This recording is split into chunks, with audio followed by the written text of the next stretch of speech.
welcome to this special episode of Holy Land Uncovered on location in the Epirus region of northwest Greece. I'm Emily Francis. I'm standing in Nicopolis, the largest Roman city located outside of Italy. Join us as we take you on a tour of all the archaeology and history of the region, as well as the special ecology here, and of course the sea and sun. Welcome to the ancient city of Preveza, which was founded in the 3rd century BCE. This town, which is strategically located on a bay, has been ground zero of many wars throughout history, including Augustus Caesar, the Roman emperor's defeat of Mark Antony and Cleopatra. And the battle for sovereignty continued throughout history, even including Napoleon himself. Here's more in this next report.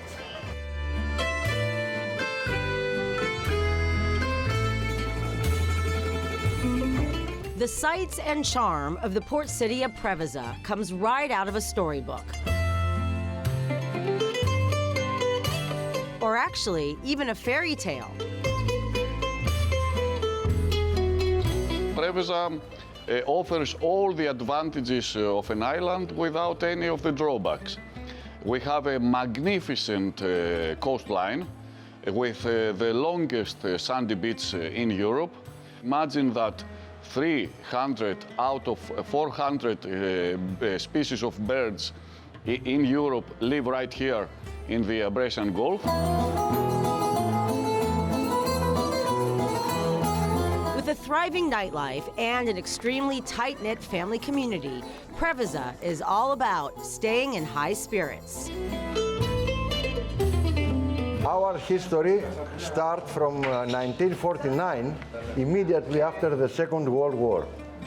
Of course, Ouzo created here almost 1 century before this time. So our facility, our device of creating Ouzo is considered as one of the oldest in Greece. Deputy Mayor Leonidas Argyros gave myself and a group of Israeli journalists a trip down memory lane of Preveza. Here, in 31 BC, it took place the naval battle of Actium, which changed the route of history.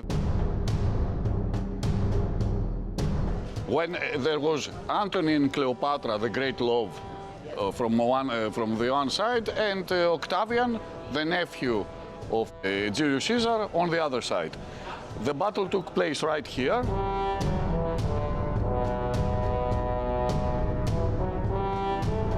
They had nowhere else to go because it was the only safe place for their ships to be.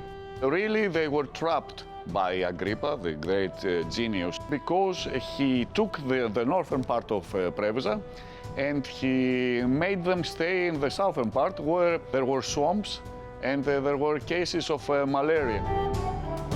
And afterwards, the two lovers committed suicide together.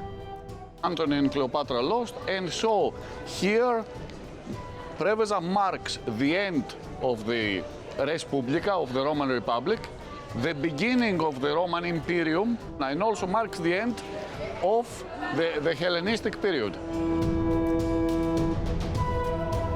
But the historic significance of Preveza continued throughout history because of its strategic location for trade and also for protection. This Venetian tower in the city center marks the time that Preveza was part of the Venetian Republic.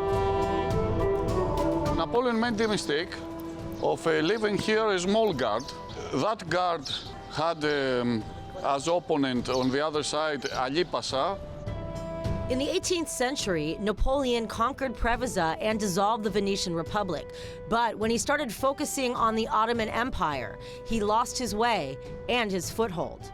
The French guard that was left here in Preveza was slaughtered by the Turks.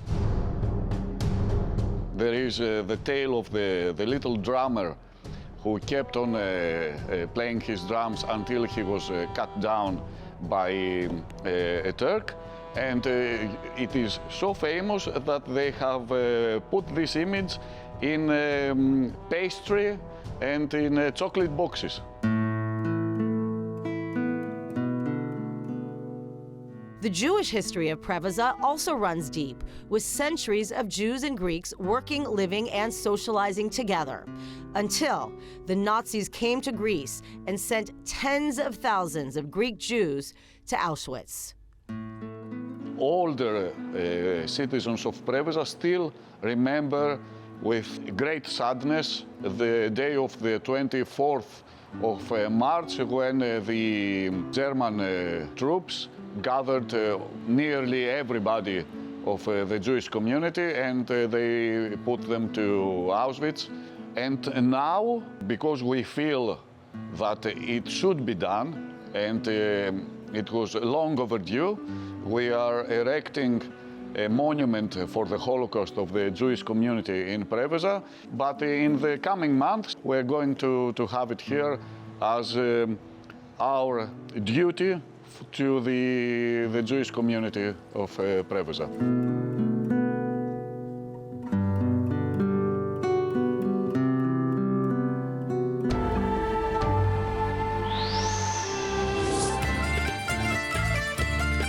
Herons and dolphins and shrimps, oh my! We are in the Amvrakikos Gulf. The Gulf of Amvrakikos is actually one of the most important ecosystems in Greece.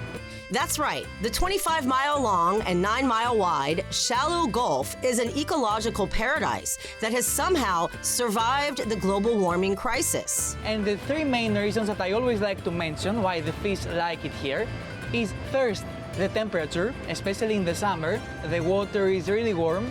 It reaches the ideal degrees for the reproduction of the fish. A second reason why the fish like it here is the plankton. You can even spot the plankton in the sea right now because it is greeny and blurry. That's because of the plankton. Third reason why the fish like it here is the safety. There are no predators, no sharks, no krakens, no monsters, not anything like that. These passengers set sail for a 3-hour boat tour of the famous Gulf, which was smooth sailing in every possible way, thanks to our energetic guide, Dimitris Giovannos. It's like a ceremony. Every morning, every Greek person drinks their coffee, and it's a secret to energy and happiness in Greece. Locals of Preveza for many generations, Dimitris and his family run a family business, showing off the pearls of this historic body of water. Many people from around Preveza and from around Greece, some people, come to Preveza for the sardine festival, okay? What do you do in the sardine festival? It's really simple. We eat sardines and we drink a lot of alcohol. We also have a lot of shrimps in the Gulf. They are the most famous shrimps in the world. The specific shrimp from Preveza is the most famous in the world. You know why? James Bond ate it in a movie. The Preveza shrimps were for James Bond's eyes only in the famous 1981 movie. But the Amvrakikos Gulf boasts much more. There are over 100,000 species of flora. Plus, as many as 300 different species of birds call the Gulf home. And most majestic of all is that the Gulf has been a natural habitat for dolphins since antiquity, even during the famous Battle of Actium in 31 BC. Their presence here has been since the ancient times. Even in Nicopolis, you can see in the walls the paintings of dolphins. They are also the national animal of Greece, so it has a lot of meaning. They have developed a community. They have even developed like a social hierarchy and social systems. They have a lot of similarities with how we interact with each other. For example, they even have their own language. They like to play with us. They like to show off, and they also really like it when we encourage them to play more with us. So when we clap, mostly. And they have a good taste in music. They like opera, they like ABBA, and the unique sounds.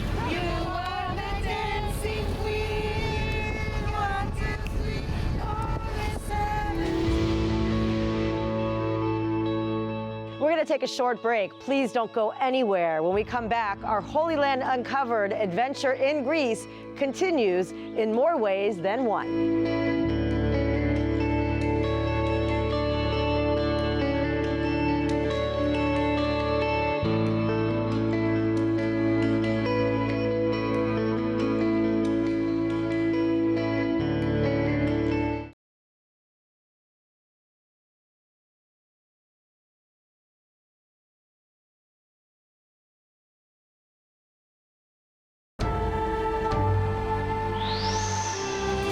I'm standing at Nicopolis, the largest Roman city outside of Italy. Founded by Augustus Caesar after defeating Mark Antony and Cleopatra, this city at its height had more than 100,000 people living here.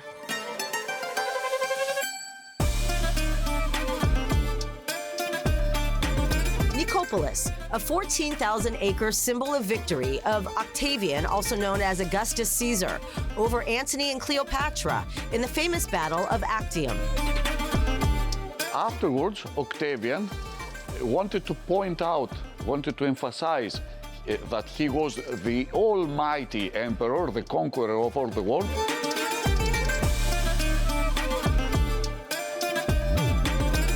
Nicopolis was on a plain, so he wanted to point that he was so powerful that nobody would dare to commit an atrocity, commit something against his city.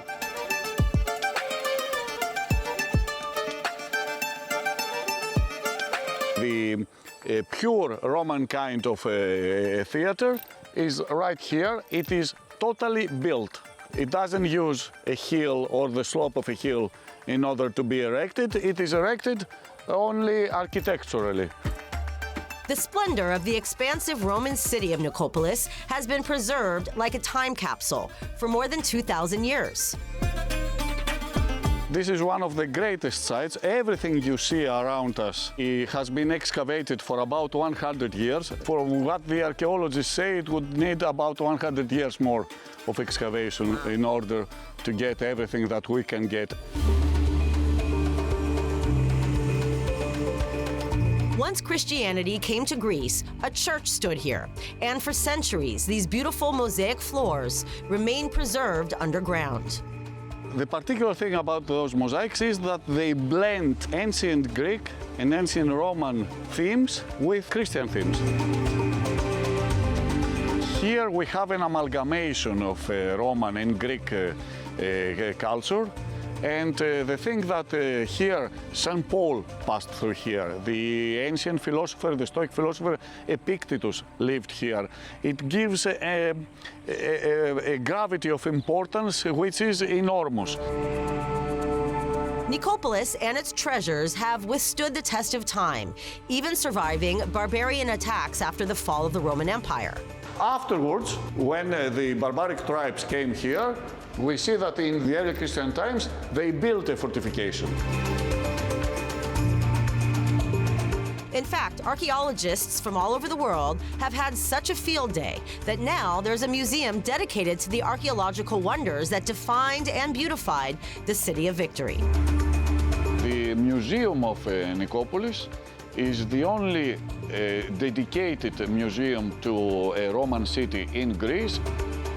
Certainly a testament to the strength and cohesiveness of the Greek culture that evolved after the Hellenistic period ended with the rise of the Roman Empire.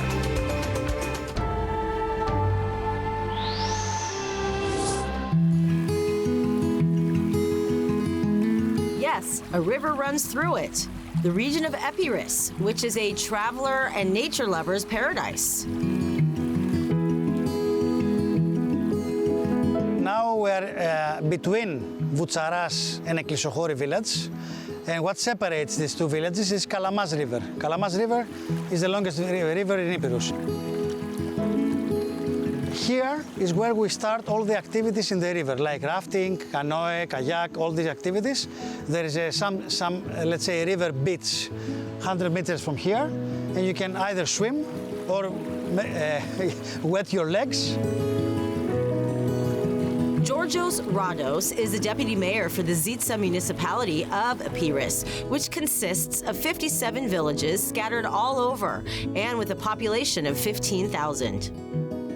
We are, as we say, off-the-grid destination. We have many small units that can accommodate families and travelers, independent travelers. There is a network of more than 70 kilometers that connect at least 9 villages. It's a perfect destination for families and couples wanting to experience a star trip. you can be within 30 to 45 minutes everywhere. You can go to the sea, you can go to the mountains, you can experience the city of Ioannina. Now we are in the nearby village which is called Ekklesiοχώρη. In free translation it's called Church Village because it has more than 38 different temples here are scattered around the village. And next to me, it's the old school of the village that used to work for decades, and now it's operating as a guest house, as a small hotel. Zitsa is also a well-known wine and spirits region of Greece, and it's also teeming with agriculture. It's about the climate, because it's mountainous, and Zitsa is on the top of a hill, and the Ionian Sea breeze comes and meets the soil, and that's why you have unique elements, not only in the soil, but also in the air. Here we have the biggest poultry industry. Let's say 50% of the chicken that Greece produces is made here. For the past century, the heart and soul of the Greek village life has always been the mom-and-pop community supermarket, known as Cafe Neo. Here comes the mail for all the villagers, and this is very important because we say that if Cafe Neo closes, the village closes. But Georgios will never let this happen. His dedication to not only creating trails and user-friendly ways for visitors and locals alike to experience the splendor of the region, but also to continue the ancient tradition of Greek hospitality. Also, a historical fact that might interest your audience is that here is the region that the mother of Alexander the Great was born and raised. Her name initially was Myrtali, but when she got married to Philip II, father of Alexander the Great, took the name of Olympiad. So Olympiad was a princess of Molossians, which was a tribe in ancient Epirus region. With this note, I would like to thank you for being with us and being here, and feel free to join us in the Zitsa municipality to enjoy the beauties of nature and mostly the kindness of people.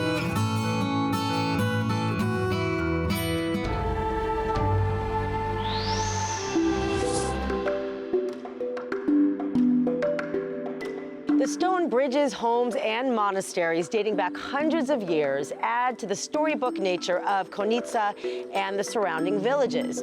We explored the region, and you can see why they're like a postcard from the past. These hand-built limestone homes have survived the test of time.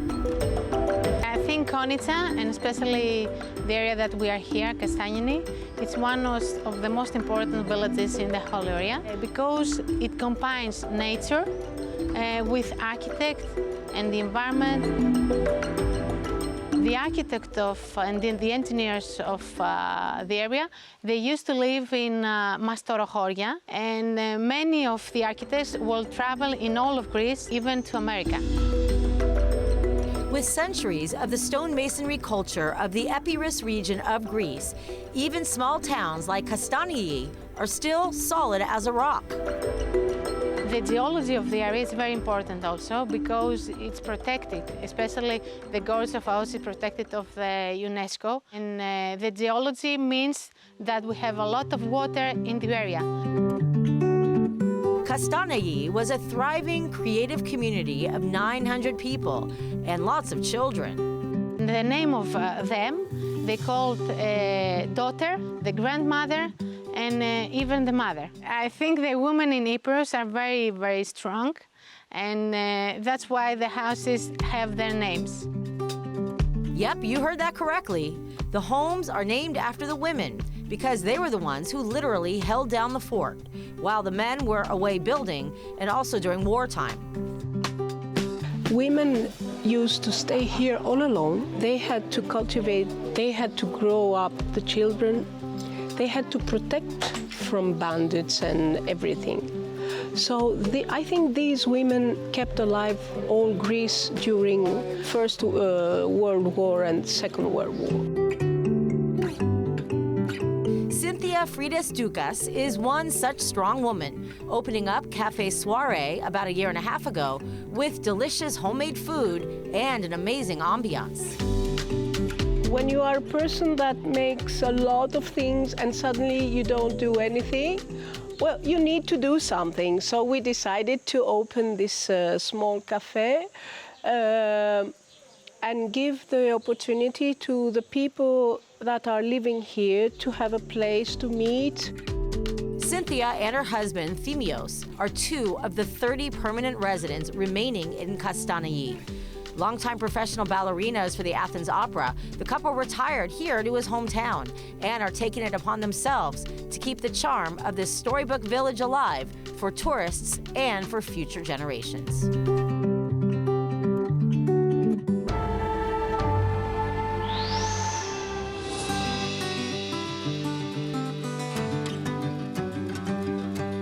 The majestic mountain views, the wildflowers, and the centuries-old stone-arch bridges of Konitsa are a scene out of a fairy tale. As you can see, limestone, which is the typical material of the area, they used to have it in all the structures that they are here. For example, the houses, the buildings. There are more than 80 bridges in the whole area, and the typical characteristic of Konitsa is the bridge of Aos, which is one of the biggest bridges in the whole Balkania. And the waters of the natural meeting point of the Aous River with the Sarantapouros and Vodomatis rivers are considered an adventure seeker's paradise. It's really protected. It's one of the last wild rivers in Europe, so it's really important to us. And we work with the river. We do kayaking, we do river trekking, we do hiking in the mountains, snowshoeing in the winter, and ski touring in the winter. Many activities.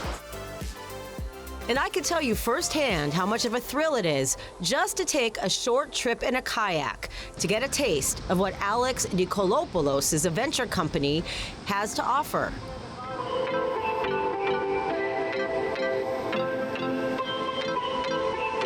What is it like to be in a place where you could enjoy the outdoors all 365 days a year? I don't know, paradise? For me, it's paradise. It's amazing. The climate and moisture make Konitsa a gift from nature all year round. In the area of Epirus, we have a lot of rains. It's again the big mountains like Timfi that we have here, Smolka, which is the highest mountain in the whole Greece, and we have also alpine zones and alpine lakes like Dragon Lakes. The river trek takes about 6 to 8 hours. It's about 5 hours of swimming and jumping and floating in the river. It's amazing. In the summer days, it's the thing to do, for sure. And then it's about 40 minutes to hike out of the gorge. And then it's done, and everybody's with a smile. Thank you so much for watching our Holy Land Uncovered special in the Epirus region of Northwest Greece. We really enjoyed being here, and we hope that you enjoyed watching all of our adventures. And until we see you next, I hope whatever you do, you will feel inspired.